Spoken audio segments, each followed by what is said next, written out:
చాలా చాలా బాగుంటుంది.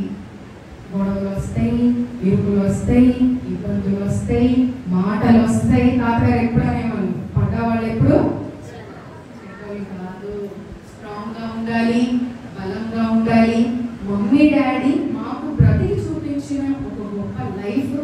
దానివల్ల డబ్బులున్నా లేకున్నా ఎలాంటి పరిస్థితులు ఉన్నా మమ్మీ డాడీ ప్రేయర్ఫుల్ లైఫ్ అలాగే మమ్మల్ని పెంచారు. అంతే స్ట్రాంగ్గా మేము ఇక్కడ వరకు దేవుడు నడిపించాడు. బిల్డింగ్ విషయమైనా, మరి స్కూల్ వ్యాన్స్ విషయాలైనా, అన్ని విషయాలు, ప్రతి అడ్మిషన్స్ విషయాలైనా, ప్రతి ఒక్క విషయంలో ప్రతి ఒక్కరి సపోర్ట్ దేవుడు మాకు ఎంతో మెండుగా అనుగ్రహిస్తున్నారు. తోడి కూడా చాలా సపోర్ట్. మరి టీచర్స్ ఎంతో ప్రేమిస్తారు, ఎంతో ప్రాణంగా ఉంటారు. అసలు అందరూ కూడా స్టూడెంట్స్, స్కూల్లో నా స్టూడెంట్స్, నా టీచర్స్, నా పేరెంట్స్